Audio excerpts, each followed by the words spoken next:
All right, hi everybody. My name is Jim Cowan. I want to talk to you guys about unusual canopy emergency procedures. It's a compilation of techniques and options to address some of the most challenging and life-threatening situations that a ram air parachutist could encounter. So I have a little bit of a disclaimer to go with it, and that is that these techniques and options proposed in this presentation are subjective, and they are to be treated as guidelines only. No two situations are exactly alike. Therefore, no one can foresee exactly what the very best option might be for each individual situation. So for that reason, sometimes these situations can be so serious that no clear option may prevent serious injury or even death. However, I'm going to give you all the best techniques that a lot of us have been involved in canopy formation and have been in entanglements. What we found that allows us to continue doing canopy formation, become involved in entanglements, and successfully go home safely each night. Today's unusual canopy emergency is going to be collisions and entanglements.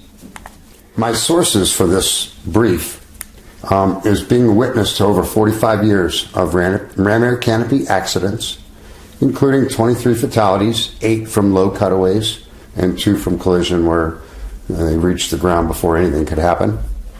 40 years of personal canopy formation experience, including 30 years of world championship level competition. So to get to that level and to compete at that level, we had to make a lot of canopy formation jumps, and we had to push the limits and the boundaries just a little bit.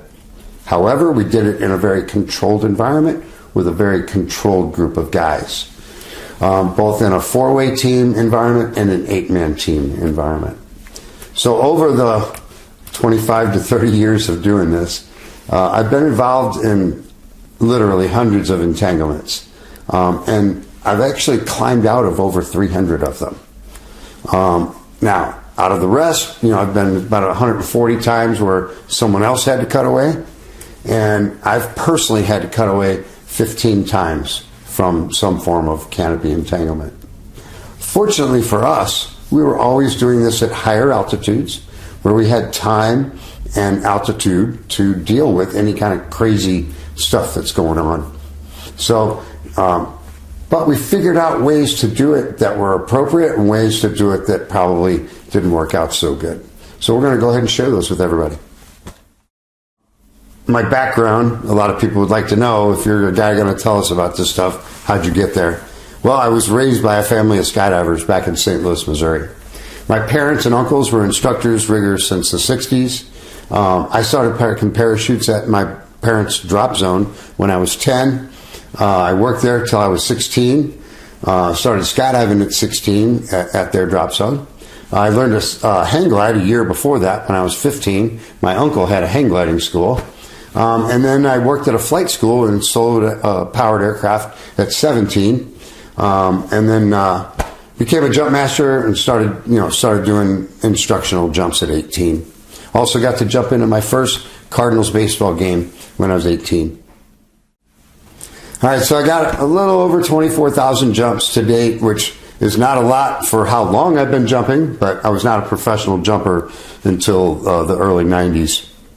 I personally trained a lot of students. I used to do all the canopy control at my drop zone, which was called Quantum Leap back in St. Louis.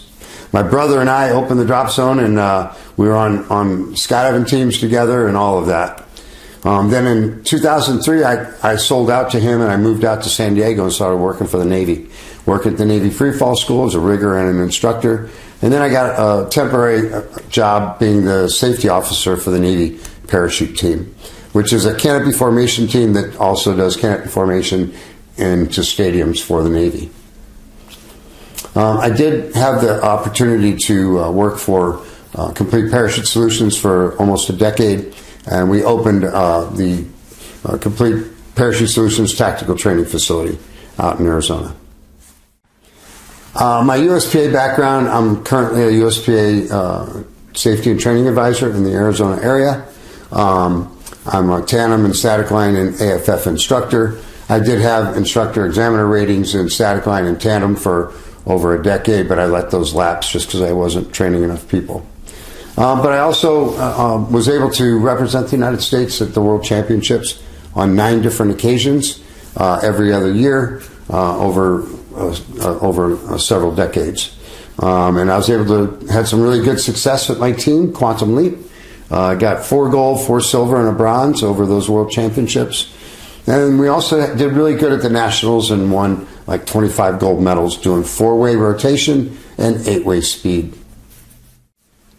All right, this first video I got for you was my 8-way team practicing for World Championships out in Arizona. This has been a couple decades ago, so I apologize for the video. Yes, that's me and my brother. We had to wear something on our heads, so we made bicycle hats. Anyway, this is our 8-man team. Everybody's got to jump out, open their parachutes, fly together, and grab onto the right lines. This is about world record speed at this time, which is about 32 seconds. But the build was a little sloppy and was moving around a little bit. And so we always had our new guy that was new to the team. He was number 8. So he's the one that's going to come into the picture. You'll see him not yet. That's number 7. And here comes number 8. So today, he wasn't being aggressive enough. We said, hey man, you got to be more aggressive. So I like this part where he goes around, picks his feet up, goes right through the other guy's lines, and then things kind of go a little awry from there. All right, so now we're left with somebody holding on to the top, another guy below him wrapped up in a parachute, another guy below him wrapped up in a parachute, and another guy below him looking up at it. So this all started at about 7,000 feet. So at this point, everybody's talking. And we're trying to figure out who can cut away without endangering the other jumper.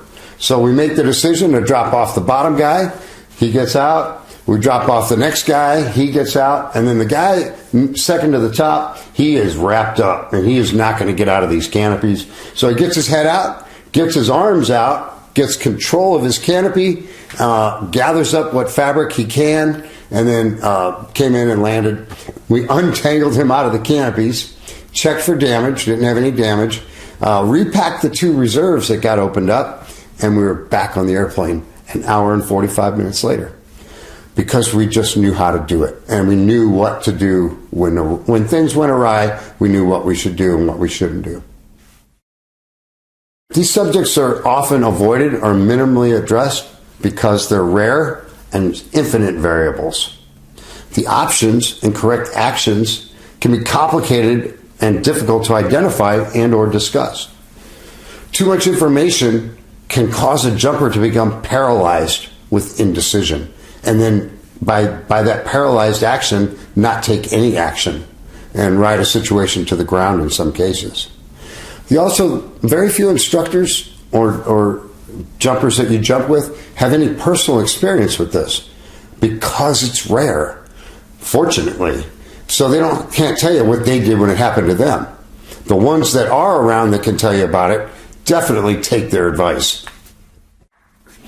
All right, so what do we do? Well, like everybody does, avoid, avoid, avoid. Steer away with rear risers if you're on deployment, or if you already have your toggles in your hand, steer with your toggles. Sometimes you can go to the right, you can go to the left, or you can hit the brakes and actually go up to go over the top of another canopy or avoid another jumper's body.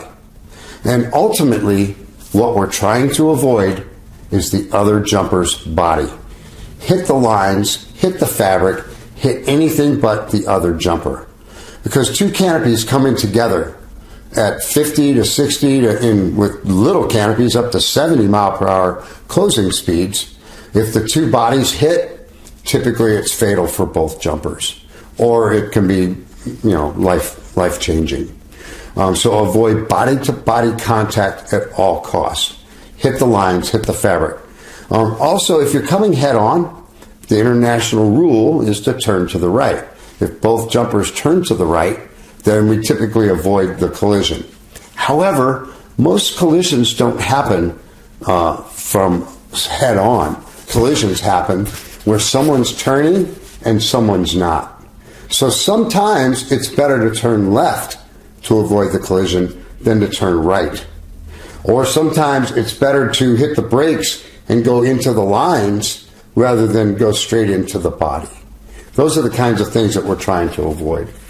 Now, there's also a really weird thing that I have actually saved my own life twice using this technique. So I'm going to put it out there. It's a very difficult thing to judge, but I'm going to put it out there anyway because it's real. It's realistic. So for the moment, I'm going to fly my Ram Air parachute away from you. So as I'm flying this Ram Air, if I pull down on my right toggle, the right corner of the canopy comes down, then the first thing that happens is the body moves 3 to 5 feet to the left. Then it follows the canopy to the right. Same thing with a left turn. I pull the left toggle, the body slides to the right, and then goes left. So whichever toggle I pull, I'm going to get a little bit of movement to the other side and then go that way. So what if two jumpers are going to just pass right past each other? They're going to just miss. They're not going to hit each other. They're going to just miss each other. But out of caution, they both turn right. Can you see how that can actually swing the bodies into each other? So, if you're within 10 meters, less than 2 seconds from impact with that other jumper, it may make more sense to turn towards the other jumper to separate the bodies. And you can see from this angle how that moves the body to the outside and then comes to the inside. The 2 times I did this with my teammate Q, we smashed end cells, bounced right off each other, then turned around and docked perfectly. Both times we got on the ground expecting to see some damage on the canopies. There was not a scratch on them or a burn mark on them. So we were surprised that it didn't, but it separated the bodies. I've avoided the other body. I'm going to hit the lines, fabric, or whatever. At this point, what I want to do is I want to prevent my body from passing through the lines of the other jumper. And the way we do this is by going spread eagle. Spread the legs and arms as wide as you possibly can to capture as many suspension lines as possible. Now, the bad thing about this is I'm exposing my cutaway and my reserve. So for that reason, we take the left arm, I'm going to turn my back on you, and we bring the left arm in to protect those handles. And we try to capture the lines with the right arm and the 2 legs. The reason we use the left arm is because now the left arm bones are actually protecting the reserve ripcord so that a line doesn't come in and snag that reserve ripcord and pull your reserve before you even know what happened. The other part is my hand is over the cutaway handle doing the same job here, deflecting lines away from the handle. Now, this is a really hard thing to do. Most people want to go, and hide from all of that impact. And in some ways, that could be a safer thing to do, depending on if you're going through the lines and how fast you're going. But this prevents you from going through the lines. And if you can prevent the jumper from passing through the lines, we can prevent the following entanglement. We may be engaged for a little bit, but we can separate. Once a jumper passes through the lines of another jumper, typically someone's probably going to have to cut away. Or if we're low, start pulling reserves. All right, prepare for violent impact. It's going to be crazy. It's going to be rough. The lines can come in and cut into your jumpsuit. They can even cut into your skin. They can even cut into your muscle if they're thin lines. Dacron lines that we see on military canopies and that we usually used to use in canopy formation parachutes provide a level of protection from being able to slice into your muscles.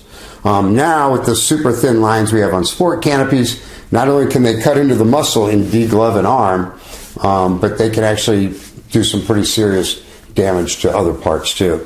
They can actually cut through risers. They can actually cut through leg straps, things that most jumpers would never be aware of. So it's going to be violent. Be prepared for that violence. Don't be so surprised that you don't do anything for the next 10 or 15 seconds. Just know it's going to be crazy And now let's get through the craziness and figure out what we got to do. So you've avoided the other body, but you're tangled up with the other jumper. Normally, in most entanglements, we have one jumper who is entangled and one jumper who is looking at that jumper entangled in their stuff. So whenever we have that, a lot of times we see that called an upper or lower jumper in a lot of situations. Sometimes jumpers can change positions, but in general, there usually is an upper and a lower jumper. So whoever the upper jumper is, the person who's entangled, whether it be in lines or fabric or both, that person has to get busy. They got to follow your risers out of the entanglement. Where your risers are going is the only way you're going to get out of that other canopy. Anything that came over your head, you're going to have to lift it up and push it back the way you came in. However you went in is how you have to come out. It's not over here where you see daylight. It's where your risers are going. And you may have to create that daylight by moving fabric and lifting lines while protecting your handles. Don't get so wrapped up in doing all of that you end up snagging a handle while you're doing it. Any lines or fabric, if you're trying to lift it off your head, if your canopy starts to turn, that weight can become so much that you can't physically lift it. So just be aware that once things start turning, things start happening pretty fast. What do you do once you're in this situation? Well, obviously, start yelling the altitude. Both jumpers, if possible, start yelling the altitude. Now, a lot of times the upper jumper may be in fabric where they can't see their altimeter, so they're not going to know what the altitude is. But if you're down below and you start yelling at them, 5,000 feet, 5,000 feet, they're going to hear that, and that's going to make them feel warm and fuzzy. Because at least now they know they have some time. We have time to deal with this situation. We have altitude, which is time. We have open parachutes. We're not going free fall speeds. So for that reason, when we get that message of altitude, that gives us a time hack. All right, I got time to figure this out and deal with it. It also, even the most important part, is it lets me know that you are switched on, baby. And the two of us are now a team. We're going to work together to save each other's lives. We have a duty to each other to work together and save each other's lives.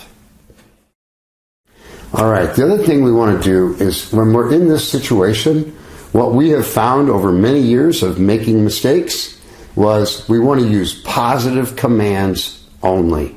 We only tell the other jumper what to do or what we are planning to do. We never tell the other jumper what not to do. Never preface any communication with the word don't. Don't cut away. Don't let go. Anything like that, and that other jumper usually never hears the first word. They only hear the action word.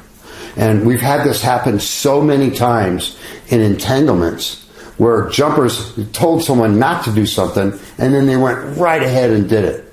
We get on the ground, it's like, hey man, what happened? He's like, well, he said to cut away. No, he said don't cut away. And it's like, oh. So it took us a lot of mistakes to figure out to not do that. And in fact, if you don't like what the other jumper is proposing, yell the word stop. That word comes through like a freight train. All that fabric rustling, all that noise between your ears, that word stop, it breaks right through. I don't know if it's the S and the P that have the sizzle and the pop, but it comes through and you can hear it. So if you start yelling at me to stop, I'm going to reevaluate. I'm going to go, why does he not agree with this plan? Oh, because I got that line wrapped around my leg. That's a good call. Thanks, buddy.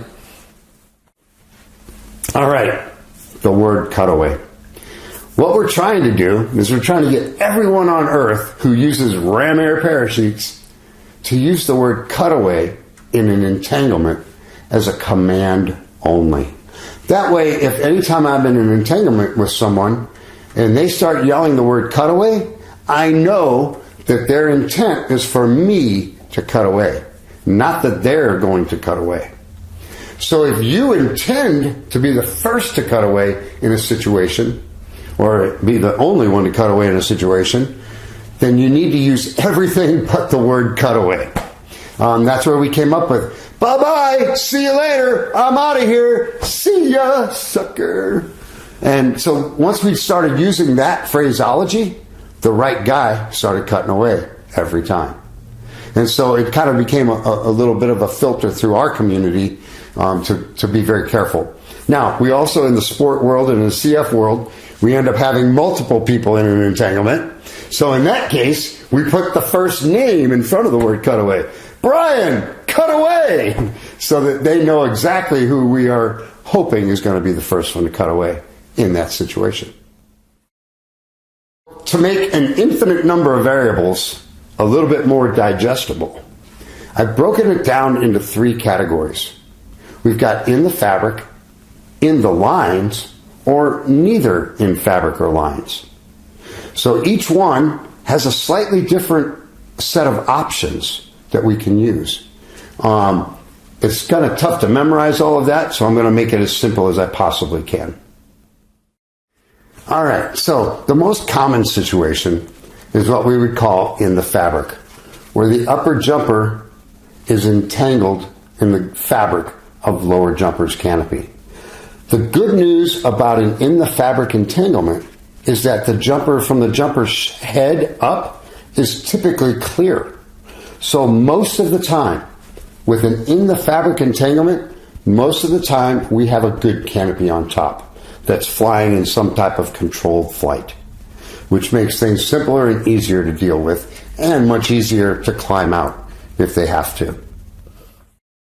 So for an in the fabric entanglement above 2,000 feet, top jumper attempt to clear themselves out of that entanglement by following the risers. If the top jumper can clear the entanglement and get rid of the lower jumper, at this point, both jumpers, the top jumper and the lower jumper, whose canopy was just wrapped around somebody, both need to do a full check of their components, make sure your handles are in place, make sure a riser hasn't been cut through by a line sawing on it, make sure everything's where it should be. I've come out of entanglements before and had my cutaway handle almost a foot extracted. I look up and I've got like a ½ inch of cable in both of my 3 rings. I'm like, yeah, I think I'll put those back. Slide that stuff back in, put that handle away. I've also come out of entanglements and found my reserve ripcord floating. So something caught it at some point, and they put that thing back away.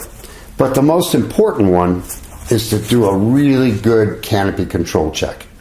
Make sure the parachute is safe to land. What happens a lot of times is jumpers don't realize the parachute looks fine, it's going straight, but when they try to flare it or turn it, it folds up and collapses on them. I've actually seen this happen at competitions for canopy formation where someone landed a parachute they shouldn't. I've had teammates and myself have to cut away because the parachute was damaged, even though it looked good. Remember, the damage could be on the inside where the ribs have separated from the upper surface, therefore completely diminishing all of the lift that the parachute could provide you. A good sign of this is when you look for your teammates and they're all up there. Yeah, you're probably on your way down. Above 2,000 feet, unable to disengage. At this point, the upper jumper, the one with the good canopy up there, tells the lower jumper to cut away. Now, the reason the upper jumper doesn't cut away is he's wrapped up in a parachute. So his chances of clearing that other canopy after he cuts away from his canopy are pretty slim to get that reserve out. Plus, he's got to take lower jumper with him. So with a good controllable, semi-controllable canopy on top, upper jumper wrapped up in fabric, tell the lower jumper to cut away. Now, once that lower jumper cuts away, it's going to take all the lines and blow behind him. So at this point, we've got fabric on us and we've got lines behind us. That's okay. If you've got the fabric here, control it, contain it, keep it from inflating. Try to tuck it in where you can. But it's safer and easier to hold the fabric on you, get control of your parachute, slow it down, The slower you go, the less air is trying to open this canopy that's on you, and fly nice and slow. If you can do that, bring that parachute in and land with it. If you try to get it off of you and the line snags on something, for the military guys, it snags on your weapon, snags on your O2, or on some of the other half a dozen things you got attached to you. If it snags on that and then reinflates behind you, it's going to do things that you have no control over. And once it does that, it's going to either downplane to the earth or it's going to try to come up and wrap up your canopy. So it's typically safer to keep the fabric on you and let the lines fly behind you and just go slow. In this video, we've got these guys from Florida that made that video called Breakaway. They have a simulated in the fabric entanglement right here. So as you can see, the lower jumper's canopy is in some way around the upper jumper, but the upper jumper's head and above appear to be clear. And obviously in the video you can see, I'll hit play, you can see how that upper canopy is flying stable and straight. So obviously we've doubled the wing loading on that top canopy, so there's more wind, more noise, and it's more responsive. So in that video you saw lower jumper cut away, you saw the free bag come off.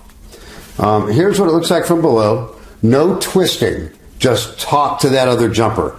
Tell them what you want them to do or what they need you to do. At this point, upper jumper's saying, hey, I think I can get out, Lower jumper should be saying, hey man, 3,000 feet. Upper jumper says, all right, I can't get out, you got to cut away. Lower jumper says, see ya, I'm out of here. Obviously this guy was able to get rid of that canopy because he wasn't really wrapped up in it. But if you're wrapped up in it, just keep the fabric on you. That's safer than trying to get rid of it. What if I'm above 1,000 feet, but I'm below 2,000 feet?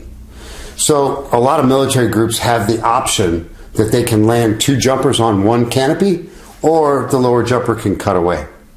We have this same option in the sport world as well, but with smaller, faster parachutes, it makes the decision a little easier. For myself, if I'm above 1,000 feet, I would prefer to go ahead and cut away and get my reserve out immediately than try to land two people on one parachute.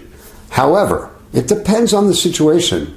So what are the conditions? Is it gusty and turbulent? Is it thermally with dust devils? Is the landing area smooth desert or smooth vegetation? Or is it rocky, hilly terrain?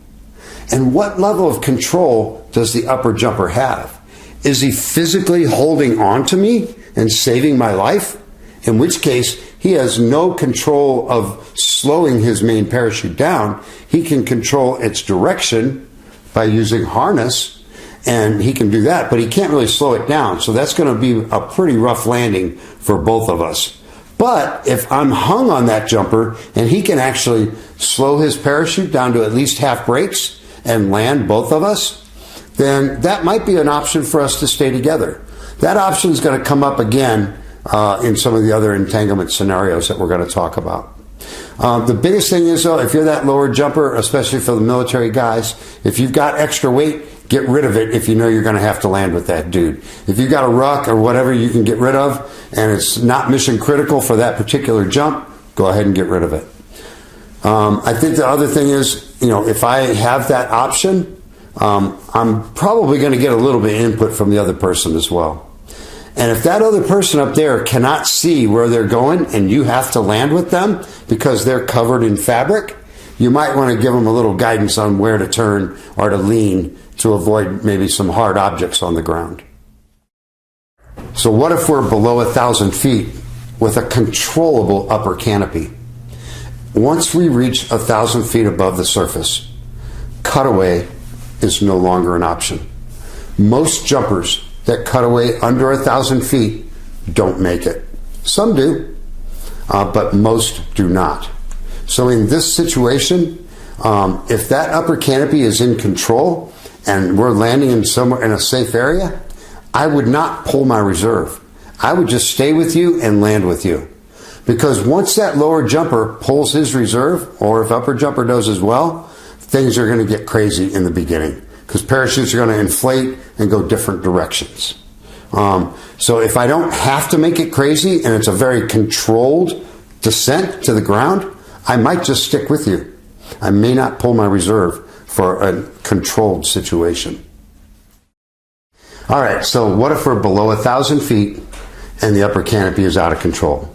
In other words, we have no good canopies. We're going to be killed or permanently injured. Again, cutaway is not an option. We don't have the altitude to separate, go into free fall, and deploy a reserve, even with an RSL, even with a skyhook. We don't have that time. So once we're under a grand, at this point, we're going to be looking at the other option, which is add fabric. Lower jumper first. Lower jumper, fire the reserve. Get that reserve coming out.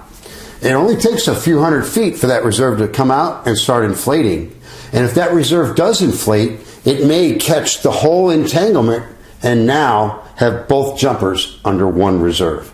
I actually saw this happen at the 2003 World Championships in France, where a team was going in, a reserve pops out under 500 feet, grabs both jumpers, flies into a tree, and both jumpers walked away. I think if they'd have hit the ground, they might have been injured, but it definitely saved both jumpers' lives. So it is completely doable. Now, the other jumper may also pull their reserve as well and add even more fabric. But once those reserves come out, they're going to do different things. So if both jumpers have an open canopy that if they weren't tied together, they could control, then we have the option of the lower jumper having the potential to release the entanglement and transfer onto the already open reserve. It's called a canopy transfer, and these have been successfully done all the way down to 200 feet. So it is an option to open the reserve first and then get rid of the things that are tying you together. The only thing we have to be aware of is if we pull our reserve and it opens, we got to make sure we're not the only good canopy. So don't just release the entanglement unless the other jumper has something to land as well. Because if he doesn't, you want to keep that jumper underneath you and land him with you. So in conclusion, for an in the fabric entanglement above 2,000 feet, upper jumper is going to tell lower jumper to cut away first. Lower jumper cuts away first. And then upper jumper has the canopy on them, and they deal with that. So now we've discussed in the fabric. Let's talk about in the lines, where the upper jumper is actually in the lines of lower jumper's canopy. So what happens in this case is lower jumper is obviously, his parachute is interfering with upper jumper's parachute. The way to distinguish in the fabric or in the lines is the upper jumper under the bottom skin of the other canopy? If the upper jumper is under that bottom skin to some degree, he's in the lines and the fabric is on his head. Most ins and lines entanglements start out in the lines, and then the canopy for the lower jumper slides down the lines and then hangs on top of that upper jumper and gets stuck on them. So a lot of times the upper canopy can get pulled one direction or the other as that canopy is sliding down. So for this reason, most in the lines entanglements, we usually don't have a good canopy. We're not at free fall speeds, so we still have some time if we have some altitude, but we're not going to be, it's not as likely to be a controlled situation as it is within the fabric. The spread eagle body position could have prevented this because we could have disengaged. The bad news is we don't have any good canopies, so we're going to have to figure something out. All right, so above 2,000 feet, that jumper in the lines, follow your risers out. Start peeling away lines and fabric, peeling away lines and fabric, protecting your handles as you do it, and climb your way out. Wherever your risers are going, that's your way out of the entanglement. If disengagement is achieved, both jumpers do a thorough check of your components and a thorough canopy control check. Make sure the parachute is safe to land. All right, so above 2,000 feet, unable to disengage. We're not able to get separated. So at that point, upper jumper, the jumper tangled up in the lines, has two jobs he needs to do. First, and most importantly, clear lines and fabric away from your body and create a pathway out. Get them off of your 3 rings so your 3 rings can flip. Any fabric or lines across those rings are going to prevent them from doing their job. So get them off your rings, off your head, and make sure you put your feet and knees together and make sure you have create a clear path below. And then, if you have time and altitude, disconnect your RSL. This is the only situation in all of the entanglements we're going to talk about where disconnecting the RSL could be an important step. It's the only one. You're the guy in the lines, and you're going to cut away first. So at this point, you say, bye-bye, see you later, I'm out of here, cut away, and get skinny. Every single time we've had the guy in the lines cut away first, that jumper has cleared the entanglement. Now, that's not a guarantee. You may not clear the entanglement. You may still have a line caught on you somewhere that you didn't see. And you may start tumbling. Well, guaranteed, when you cut away from an entanglement, you are going to tumble. That is a guarantee. So there's going to be tumbling involved. And at some point, if that reserve is already on its way out and you haven't gotten clear of that first canopy, well, it could entangle. So for that reason, we want to disconnect that RSL. If we can find it, if we have altitude, and we have enough time. If you can't find it, move on. Get to the next step. If you cut away and you do not clear that canopy and you have lines or something following you and trailing you, make only 2 attempts to clear it. 1, 2, and if it doesn't clear, reach over and fire the reserve. Add fabric right now. Don't wait till you get too low that the reserve opens and saves your life, but then the other canopy entangles it because you didn't have any time to do anything about it. So once we're at this point, and if it doesn't clear me after 2 attempts, fire that reserve. Let the free bag do what it does. Let it get that reserve out and get it off your back and get it open. Then, now, we have a little bit of time to deal with this main, either to pull it in or to get rid of it or to gather it, whatever we got to do so that we can control our reserve. But the big thing is, don't get fed up, don't get caught up in trying to get rid of a parachute that you burn hundreds or thousands of feet that you may need after the reserve is open. Once the first jumper in the lines cuts away, usually the entanglement ends and lower jumper gets to stay on their main as long as it's not damaged. The reason is the jumper in the lines is what's tying the canopies together. Once you eliminate that jumper, you eliminate the tie point. And most of the time, not always, but most of the time, the entanglement clears. And that lower jumper stays on the main. Now, if it doesn't, and the lower jumper is unable to clear the entanglement, the second jumper to cut away needs to wait 5 seconds. That's all you need is 5 seconds. Give that first jumper time to clear, get stable, or get a reserve out, and start to fly in a direction. If you wait a minimum of 5 seconds, when you cut away and head down that way, that jumper is probably not going to be there. I've never seen the other jumper anywhere near the second jumper if they waited at least 5 seconds. Once both jumpers have cut away, first and foremost, steer clear of each other. But also, you've got canopies up there on the way down. So if you can make eye contact with them and avoid them, that's a good idea as well. All right, so this next video, we've got the boys in Florida. They're going to do an in-the-lines entanglement here. I'm not exactly sure how they did this. He kind of came in from the back in some way. It's very bizarre. Either way, it's going to demonstrate what an in-the-lines entanglement may look like. The one thing this doesn't show is normally with the in-the-lines entanglement, that upper canopy is not usually very controllable. In this case it is, because it's kind of a controlled environment. So here we go. So you can see him climbing in those lines there. He's about halfway between the other canopy's bottom surface and the jumper. So anytime you're under that bottom skin of that lower jumper's parachute, you are in the lines. So on this one, the jumper's going to cut away, makes a little contact on the way by, no big deal. Second jumper waits exactly 5 seconds, and then he cuts away. And as you see the camera pan down, free bag come off, you don't see the other jumper anywhere. So this leads to the big topic of discussion. Why upper jumper first in the lines? And what it boils down to is really simple. I need lower jumper to stay attached to their parachute and keep tension on the lines. I just need your dead weight down there, keeping them lines tight so I can slide out of them.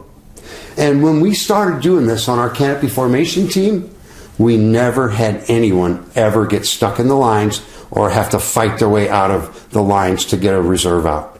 It changed everything for us. So that's why we promote it now, is upper jumper in the lines cuts away first. But it is very important that that upper jumper clear lines and fabric and then make themselves skinny and make a path on the way out. As canopy formation jumpers, we're slick. We don't have a lot of snag points. Military guys, you guys got everything designed just so it can snag onto parachutes. NVGs, weapons, O2 bottles, all of that. So your chances of sliding right out are a little bit less. You may snag onto something. You may bring that other canopy with you for a period. However, it's still better than the option. And even though there's a chance that it's going to happen, I haven't seen that happen to anyone. Anyone that's had the upper jumper cut away from the line, who's in the lines, cut away first, they cleared the entanglement. Doesn't mean you couldn't be the first. In a lot of the military jumpers' briefs, it has a line in there that said if lower jumper were to cut away before upper jumper could become fatally engulfed in lower jumper's canopy. So in some way, they recognized what we're talking about here, but they didn't really identify it real clear.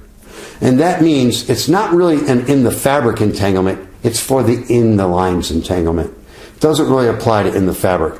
But if that upper jumper is under the bottom skin of that other canopy, that's when we want to have that jumper be the first to go. So this first entanglement, this is a military demonstration team.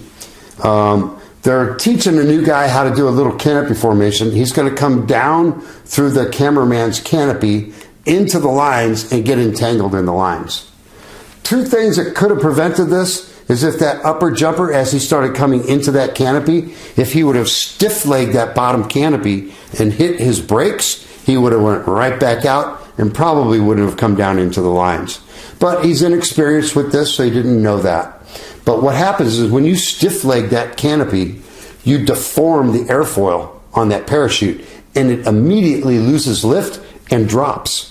So instead of coming up around you, which is what you would think that would do, it actually has the opposite effect. It collapses the airfoil, and it causes it to fall away from you. So we're going to hit play, and here comes this guy down through his canopy. If you can hear the communication. So at first he's telling him to relax, because he's got lines around him. So now he's settled down under the bottom skin. He's getting that last line off. Cut away, John. He switches to cut away, John. And so then John cuts away. So that jumper, the jumper with the camera, recognized when that guy cleared that line off of him and saw that, hey, you're good to go now. And then he changed his command from relax to cut away. John cut away. The entanglement ended. Cameraman stays on his main. That is a very typical in the lines type of entanglement. All right, so with this one, this is a typical military hey-ho profile where everybody dives out the back and pulls right after they get stable. In this case, what do all jumpers that jump ram air parachutes, what should we do when we open a ram air parachute? The first thing we do is reach for the rear risers, get a good grip on them, and then look forward. And we're looking at the cone of death out in front of us. Anyone that's going to collide with us and potentially hurt us or entangle with us is going to come from that cone. They're not back here, they're not back there, and they're not back there. They're coming from here. So once I get a grip on those rear risers, eyes forward, and I'm looking for that jumper who's trying to come and kill me. And now I'm ready to make a right turn on rears or make a left turn on rears. I can get away from them if they're line twisted with no control coming right at me. Now in this video, this guy, I'm going to hit play. This guy has a perfect exit, perfect opening, and has a perfect on-heading opening going in the correct direction. However, he took for granted what happened to the guy in front of him. He went 180, comes right at him, right there, right through his lines. Now they start communicating. He says, can you get out of it? And the guy goes, no, I'm wrapped. And so then the bottom guy says, all right, well, I'm going to cut away. So he says, I'm cutting away now. Now he does disconnect his RSL right here. Not needed. You don't have to mess with that when you're the lower jumper. So he goes ahead, he performs the cutaway, and now the bottom guy has a good reserve, but he left the top guy with that main parachute tangled up in his mane. So I like the fact that they communicated. I like the fact that they made a decision and executed. Awesome. Not exactly how I would have done it. In my opinion, that wasn't in the lines entanglement, and I believe that the upper jumper should have cut away first. Because had the upper jumper cut away, he would have cleared the entanglement, and lower jumper would have most likely stayed on their mane. But because we had lower jumper cut away from an in the lines entanglement, all of those lines in that canopy went up into upper jumper's canopy and started interfering with it dramatically. Now, I was able to interview someone who knows who this was, and they said that jumper was able to pull all that other canopy down out of his lines and get it down and in control. Now, they didn't say how his landing was, but I assume he wasn't injured. But he went through a lot of extra danger and hassle that I think would have been avoided had we had the jumper and the lines cut away first. Again, I'm good with what they did. They haven't heard this particular view of how to deal with this. They did what they were taught and they executed. So good on them. All right, so this next group here, some of you guys may have seen this on Friday Freakout. So we've got two jumpers attempting to do some canopy formation. I think the jumper in the green may have had some coaching, and he obviously, it seems like he may have heard this seminar before. But the jumper in the yellow is probably the least experienced of the two. So I'm going to go ahead and hit play, and we're going to see this upper jumper. He kind of just flies right through lower jumper's lines right here, spins around in front of him, and now he's stuck against the front of the other jumper's canopy. So at this point, the two canopies are stuck together. At this point, no one has passed through any other canopy, so they're not actually entangled. But upper jumper, for some reason, doesn't really do anything. Lower jumper's communicating. Upper jumper's not communicating. Upper jumper's not really doing anything. He's just kind of hanging here and slapping at the fabric. He needs to get busy, because now he's going to put himself in a pretty tough spot. Once that lower jumper cuts away, we're going to watch upper jumper's camera, and we're going to see what happens to upper jumper here. So as soon as that lower jumper cuts away, watch where all the lines go. They come right up and all over him. If we look right here, we got that fabric in his face. It's making a lot of noise. This kid is pretty lucky here that and none of this fabric grabbed onto that nose ring. Would have ripped that thing right out. So here's the other jumper. We got good eyesight here. But you notice this jumper's not really doing anything.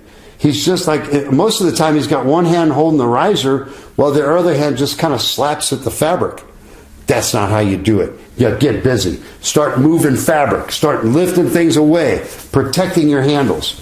But right here, once that lower jumper cuts away, now he's got lines all over him. That other canopy is up in his lines, interfering with his parachute, and he is wrapped in the lines of the other guy. Before that lower jumper cut away, that upper jumper was not even entangled. So the lower jumper did what he had to. The upper jumper gave him no options here. And so lower jumper's like, well, if you're not going to give me an option, I'm out of here. Give you something you're going to do something different. You'll notice here that he's got a line right in front of his face that he doesn't even see. It happens to be caught on his hook knife, as you can see right there. I would think that would be a very important line to clear, especially right in front of your face. But this guy's, he's pretty hyped up right now. He's got a lot going on. He's probably never been in anything remotely as scary as this. So right here, he does a cutaway. I'd like to see at least an attempt to pull the reserve in this situation, but he obviously opens up good on his reserve. And if you look at where his hook knife used to be, it's gone. That line took the hook knife with it. Fortunately, the main left and didn't interfere with the reserve deployment. There's a couple things we can glean from this particular entanglement. The first one is, you're that upper jumper, you got to do something. You got to get busy. I believe that this jumper was paralyzed with indecision. One, he didn't know what to do. Two, he didn't know how much of what not to do. So he just kind of sat there. That lower jumper was communicating, trying to get him to do something. And then once that upper jumper didn't do anything, lower jumper had to leave and put him in a bad situation. Sometimes the upper jumper can be up there moving and doing stuff and then go unconscious. It's very common in an entanglement to get a line or fabric around the neck of the upper jumper and actually put him out. This has happened to a number of jumpers.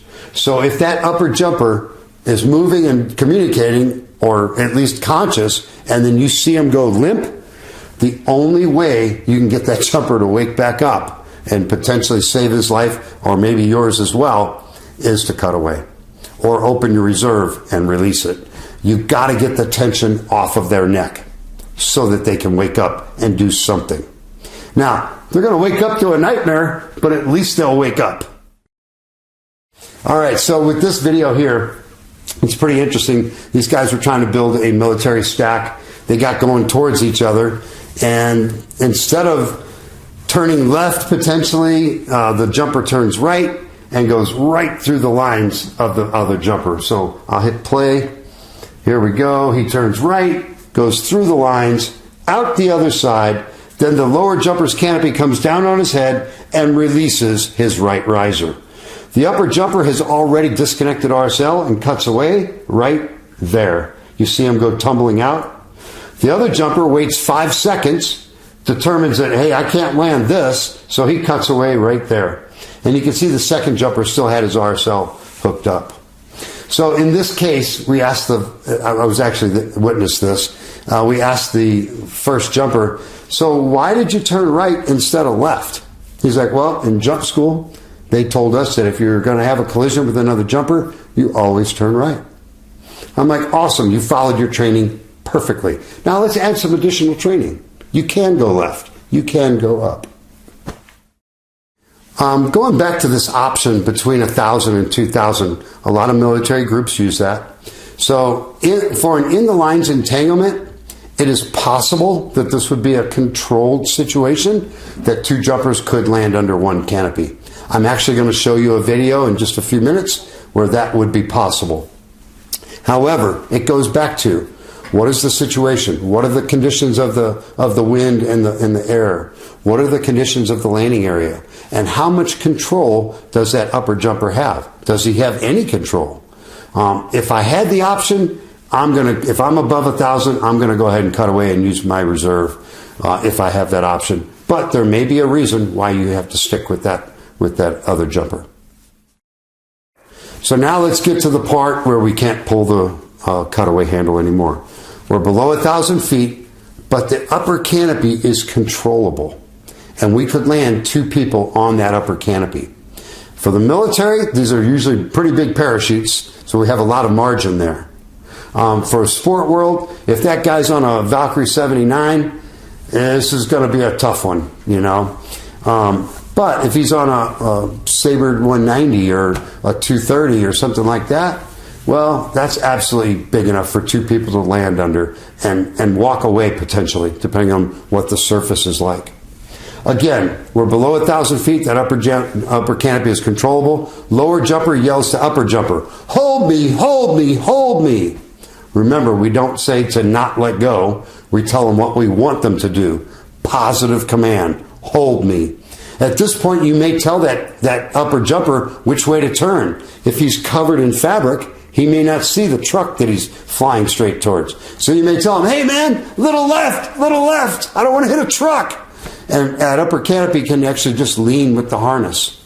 And when you have the weight of the lower jumper with you on your canopy up there, guess what? The harness becomes a lot more effective. So even just a little bit of harness maneuver can actually avoid an object if you have the ability to steer it. Depending on if that upper jumper, if he can, we want to slow that upper canopy down a little bit. We don't want to land at full speed if we don't have to. But trying to flare for the lower jumper is really difficult. My recommendation, rather than trying to time a flare for somebody who's 25 or 30 feet below you, my recommendation is to just get down to deep brakes, half brakes, somewhere in that range, 1/2 to 2/3, enough to control the rate of descent the best you can, but not a timing issue. Just get it slow and try to get the ground as slow as possible. All right, so with these guys here, we've got a military group. We've got a kind of an ambiguous stack. In a military stack, everybody should be in a row behind each other for the most part, slightly graduated up a little bit higher than the one in front. So we've got jumpers 4 and 5 in this stack who are looking at jumper 2 and 3 and trying to jockey for position. But number 4 doesn't see 5 over his shoulder, and 5 doesn't see 4 off to his side, and number 4 kind of backs up into number 5's canopy. So instead of going through the lines, what we're going to see here is we're going to see the lines going over the jumper. Right here.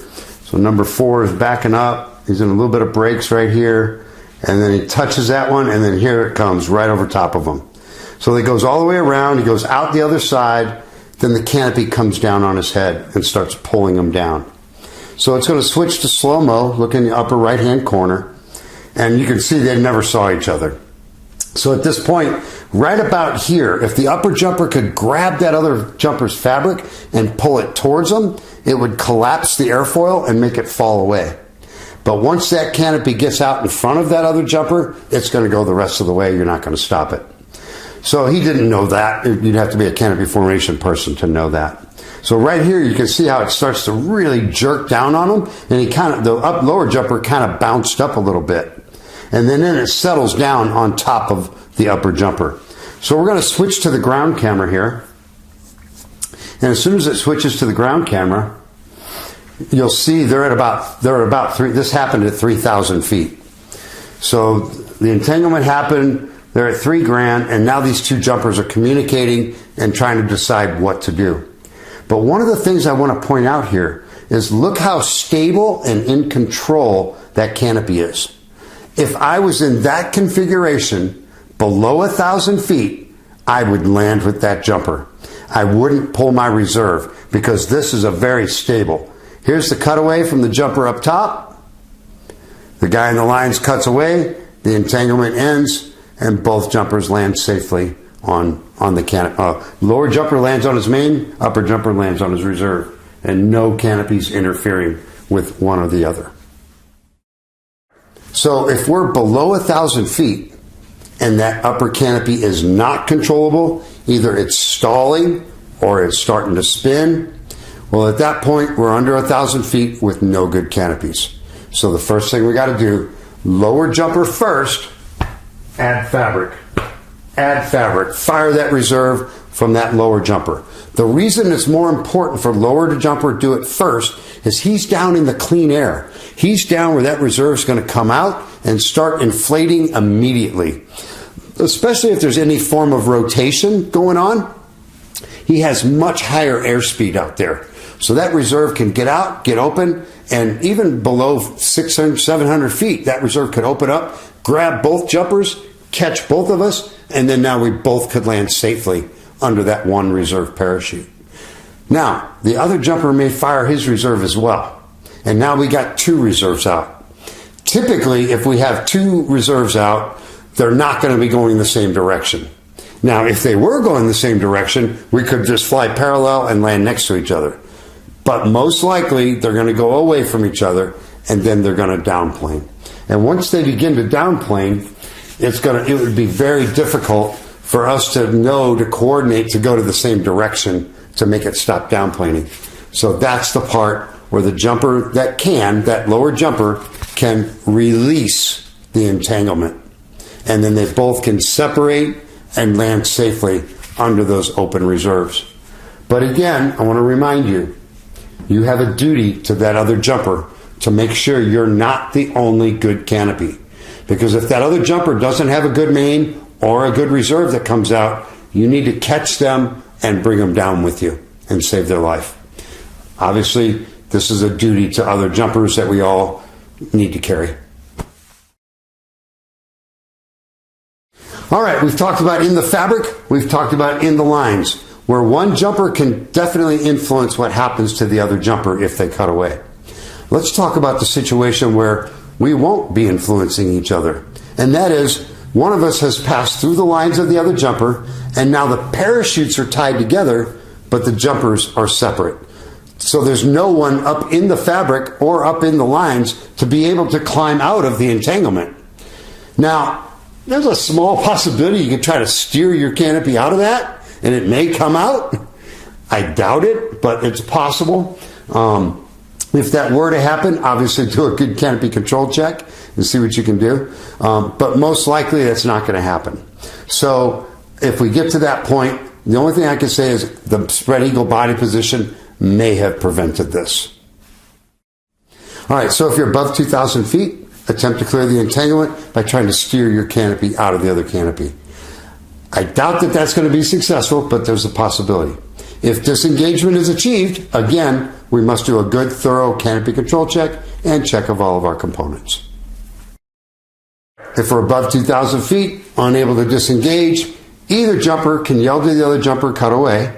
However, I would recommend that the jumper who passed through the lines be the first to cut away. Reason being, there is a very small chance that if that jumper who passed through the lines cuts away first, his risers may go back out the way they came in, and then the other jumper may not have to cut away. This is a pretty small chance, but if it can prevent the other jumper from having to cut away, it's worth having that jumper who passed through the lines cut away first. Now, if he does, and he cuts away, there's again small chance it's going to clear, most likely not.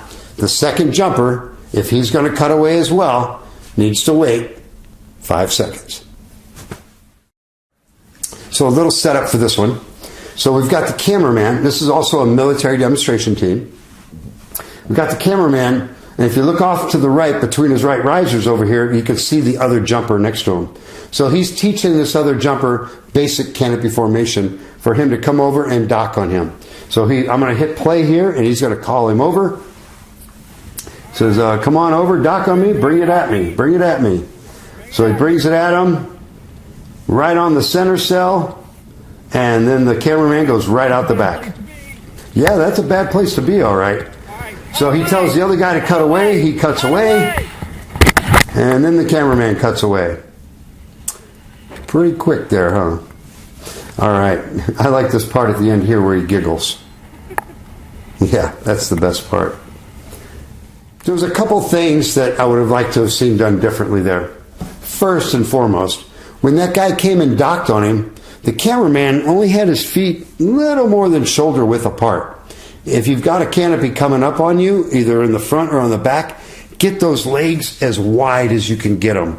You want to capture as many suspension lines as possible with your legs. And that just stops you at the front door. Doesn't allow you to pass through. Obviously, once he did pass through, the cameraman became the jumper who went through the other lines. So it's a very small chance, but if the cameraman had cut away first, there's a small chance that his risers would have cleared the entanglement and the other jumper may not have had to. The cameraman may have wanted the other guy to go first because the other guy had less experience and he just wanted to make sure he cleared. So that's possible. But then the last thing I'm sure most people caught is the cameraman cut away pretty quick. It was actually about 1 second after the first jumper. And if you look at when the cameraman's opening, he goes pretty close to that other reserve. Fortunately, that other reserve opened going away from the cameraman. I think if it had opened 180 degrees coming towards the cameraman, it would have been pretty close. So for that reason, just make sure you get that 5 seconds in if you can. Going back to this above 1,000, below 2,000, unable to disengage from the entanglement. The jumpers in some environments have the option to land 2 people on those 2 canopies. I don't see how that would be controllable. I'm most likely somebody's going to be cutting away, if not both. So it is if both pilots could steer their parachutes and keep them flying together, they could land together, but I don't think that's going to be very easy or very possible. What if we find ourselves below 1,000 feet AGL with the upper canopy controllable? Almost exactly like I showed you on that one video where that canopy was nice and stable. Had that been under 1,000 feet, I would have landed with that guy. I would not have pulled my reserve. So if it's controllable and you like what's going on, land with them. You also have the option to pull your reserve if you need to. But in that case, remember, when that reserve comes out, things are going to get crazy at first before they get stable.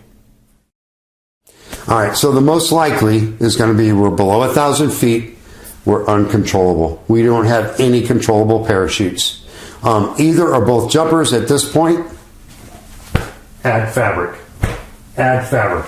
Let's get them reserves out, baby. Get them open as fast as we can. Both of us are clear of lines and fabric, so both reserves should come out right away. Remember, if both reserves open, the chance of them going in the same direction and going parallel is pretty slim. Most likely they're going to go apart and they're going to start to downplane because we're tied together by the entanglement. So if you got a good reserve to land under, I got a good reserve to land under, but we're getting downplaned into the earth, the lower jumper or the jumper that passed through the lines, release the entanglement. Actually, in this case, either jumper could release the entanglement and then transfer onto the already open reserve. Remember, canopy transfers can be done all the way down to a couple hundred feet. Cutaways below 1,000 feet usually end fatally. A lot of people that are jumping a skyhook believe that they can cut away below 1,000 feet because that MARD, that main assisted reserve deployment device, is going to get that reserve out and get that reserve out of the bag quicker than a standard RSL. If everything goes according to plan, it absolutely does. It can take a couple hundred feet off of a reserve deployment. However, most jumpers are not aware that the skyhook in particular has a frangible link that releases and breaks. It's that red lanyard that goes onto the skyhook.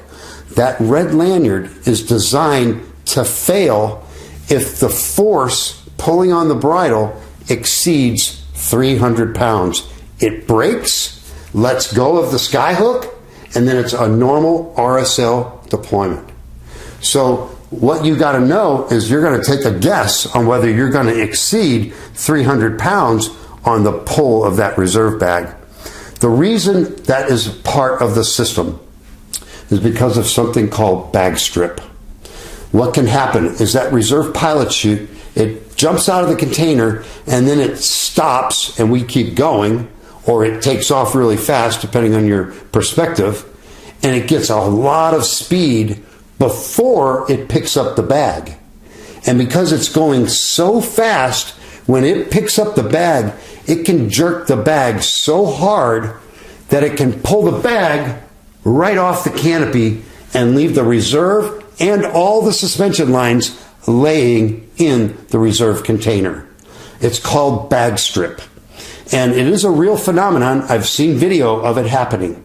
So for that reason, the skyhook is designed that if that force, when it goes to pull that bag up, if it exceeds 300 pounds, it lets go. And now it's just a regular pilot chute RSL deployment. So for that reason, you can't count on a skyhook to allow you to cut away lower. I would say in a very controlled situation, you're probably not going to exceed that.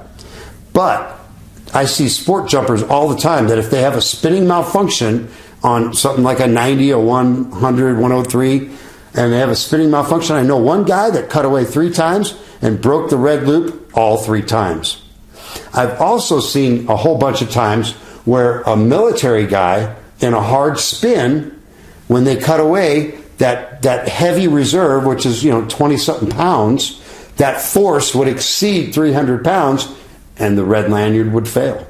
So for that reason, we can't cut away lower just because we have a sky hook. We have to respect the frangible link. After we talked about all those 3 different ways that we could be entangled, remember, in the fabric, lower jumper cuts away first. In the lines, tangled up in the lines, the jumper in the lines cuts away first, while lower jumper holds those lines tight for them. Neither jumper in lines or fabric, either jumper can cut away without endangering the other jumper, but the guy who passed through the lines should go first if possible. Looking at hook knives, again, a hook knife is a very valuable tool in an entanglement. If you've got a line wrapped around you that you can't get off you, you have the possibility of using that knife and plucking and getting rid of it. Remember, a hook knife is a precision instrument. Use it with precision. Never slash at anything. You pluck with a hook knife. Pluck, pluck, pluck. And again, one line caught on you, tying the 2 of you together, or something caught in your riser, cutting off a bridle of another canopy or something like that, might be a good, quick way to use that knife. Just be careful with it and never slash. The reserve static line. Reserve static line is one of the greatest inventions to skydiving. It has saved literally thousands of lives. And there are literally at least 1,000 jumpers who would be alive today had they used an RSL. Because it's pretty common for someone to cut away and then try to get stable before they deploy the reserve. Remember, when you come out of an entanglement, you're going to be tumbling. So getting stable is not the priority. Getting the reserve out typically is. Now, the only time the RSL has any impact on any entanglement is if you're the jumper in the lines and you're going to cut away first. That's the only time you need to disconnect that RSL if you can find it and get to it. Now, it's not uncommon for your harness, your handles, and everything to be in weird places during an entanglement. So where you typically reach for stuff, you may not find it. Where you typically reach for an RSL, it may be way back over here. So if you can't find it, don't spend the rest of your life looking for an RSL. Move on to the next step and get the cutaway and or reserve pulled in the correct order, in the fashion you need to. Disconnecting that RSL, if I'm at 2,000 feet or under 2,000 feet, I may not even worry about disconnecting it because I want that reserve to start coming out the second I pull that cutaway handle because I'm low. Now, the reason we do disconnect it, like we said, is if we don't clear the entanglement right away and we've got a few thousand feet to work with, we don't really want that reserve coming out immediately. We would like to actually activate the reserve ourselves once we're either clear of the other canopy or we can't get clear of the other canopy, then we activate. So even if I don't clear the other canopy and I fire that reserve, that's where the greatest invention in parachuting comes into play. And that is the free bag on the ram air reserve.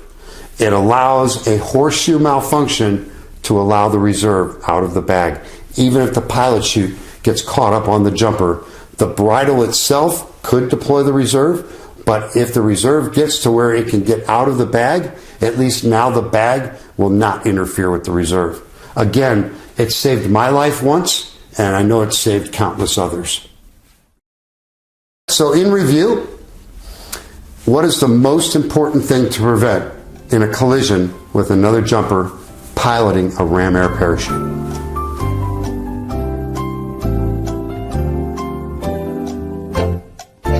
Answer: body-to-body contact. Avoid the other jumper's body at all cost. Hit the lines, hit the fabric, hit anything but that other jumper. This may require turning towards the other jumper to get your body to miss the other body. Remember, that would only happen in a very close environment. Sometimes a left turn or sometimes brakes to go up is the way to avoid a collision with another jumper. Don't just turn right. Do what makes the most sense in the situation. If a jumper is engulfed in the fabric of another jumper's canopy above 2,000 feet AGL and unable to disengage from the entanglement, which jumper should be instructed to cut away?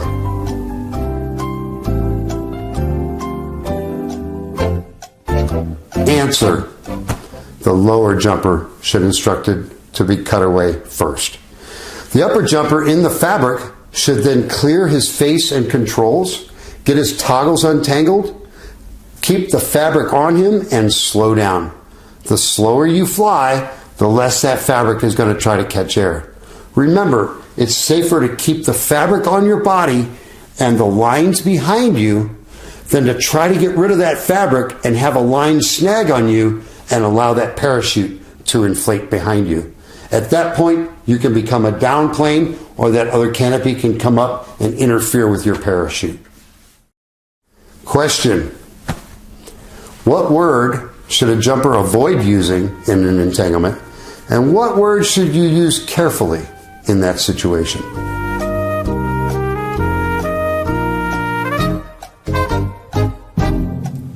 Answer: never use the word don't as a preface for any communication. Use the word stop if you don't like what the other jumper is going to do. Only use the word cutaway as a command for the other jumper. If there's multiple jumpers, use their first name in front of the word cutaway. If you're going to cut away first, do not use the word cutaway. Use everything but that word. All right, I'm leaving now. See you later. Bye-bye. So at least you're clearly communicating that you're leaving now. If that other jumper don't like it, he can yell stop. Question: if a jumper is entangled in the suspension lines of another jumper's canopy above 2,000 feet, unable to disengage, which jumper should be instructed to cut away first? And what two things does that jumper need to do before cutting away?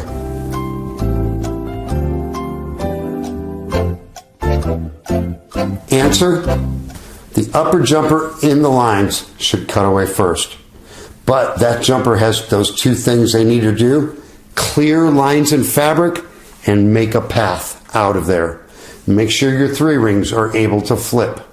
Make sure nothing's snagged on you that's going to hang on to you that you can see.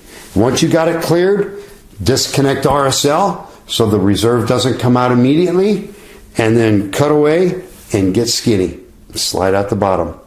All while the lower jumper stays on his canopy and holds those lines tight so that you have a clean path to slide out of it. All right, so that's my presentation on collisions and entanglements. As we said in the beginning, these are unusual canopy emergency procedures. They require a lot of other activity other than just look, grab, pull, check. You may do a whole bunch of other things that you and may never even pull those handles, or you may only pull one of them.